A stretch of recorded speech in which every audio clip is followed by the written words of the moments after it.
Hello guys, I have a new project for you. So I want to make a gray water recycling system.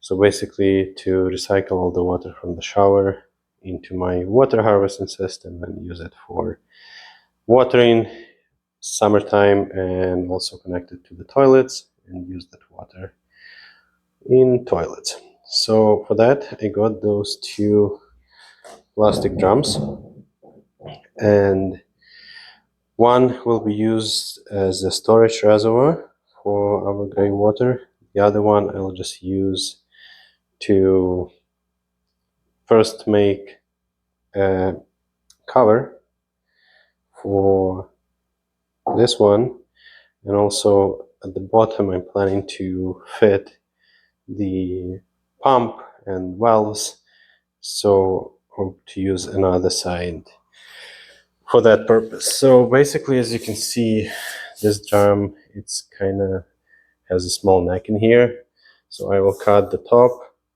and out of this one I will cut probably where it's quite wide, so and then I hope this would fit on this drum to create that almost sealed cover.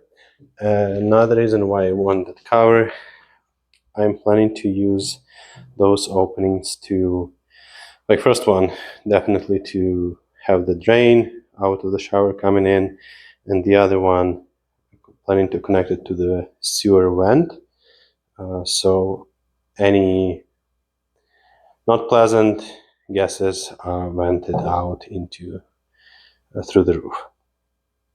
So to start, I guess I'll just cut the top off.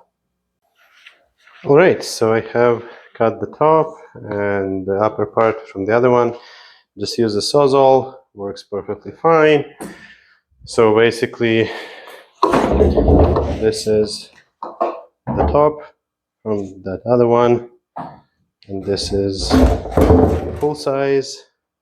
And if you see, if you slide over, it goes on quite well and tight, so we would have quite a good seal over here. Obviously we won't fill it more than the height of the drum at the bottom, but at least this gives us cover to connect the input and exhaust. Right, so here's our pump that we will use, and got it used for a couple $100.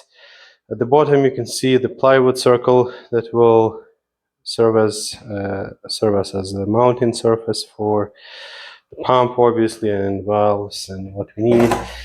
Then basically what I'm planning to do, use the other half of the drum and make a housing for it. So just like that, and then we will put the reservoir just on the top, so when we bring everything into the basement, it doesn't look too bad. Wife is not too disappointed about the amount of stuff I bring into the basement. So you can see that's the reservoir, and the bottom part of the other drum just serving as the housing for the pump. Though in order to keep it contained, not that tall, I will disassemble this pump and we'll try to fit the pump beside the tank so it's not that tall, and then we can trim that bottom piece of the drum to make it shorter. Slight change of the plan. So as you can see, the original pump that I was going to use is just a bit too big, like the tank is too big to fit it. So I will switch the tank with the other pump that was actually used for the irrigation system and distributing the water from rainwater harvesting. So I will switch the pumps and we'll use the small reservoir for this application. Okay, I have done some connections between the pump and the tank. So you can see this is pump discharge going to the tank, and as well as I already put 1/2-inch PAX connection over here. It's quite tight in here, but I think it's gonna fit. And also replace this with 90 degrees straight connector to the pump intake, 1.25 inch. There used to be a reducer to 1 inch, so get rid of it just in order to save some space over here. So next we will put the bottom piece and we'll mark where we cut the hole in the drum. So this is how it would look like with the bottom piece, and I already pre-cut the hole in this piece. So we will make a little door on this side so we have access to connect. Now let's move to the drum. So here's the drum. I marked where the hole will be.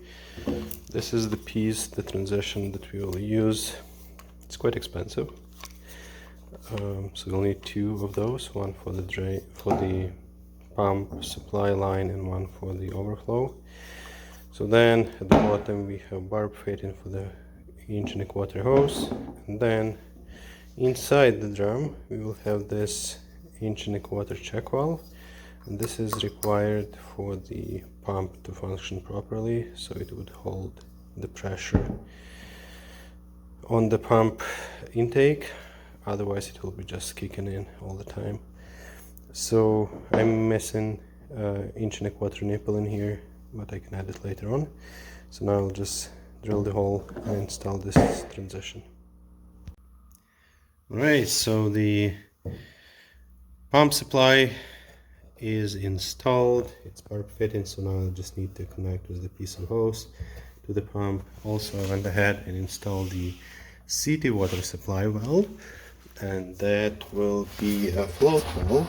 Basically what it will do, it will fill up, it will make sure that the drum is filled up just above the check valve, so that water pump has enough water to push to the toilets all the time. Even if we are running low on the Greywater, it will be filled up with the fresh water, so the pump is supplying toilets constantly.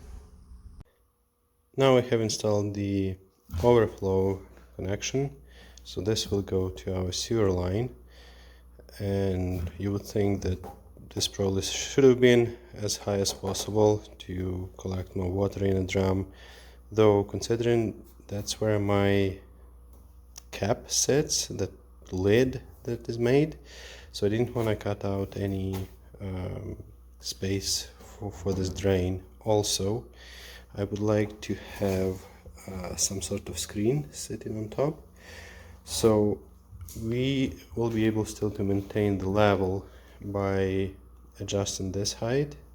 So with the piece of hose we can go basically all the way to the top and then 90 degree and into the sewer. So this will work for us as the overflow.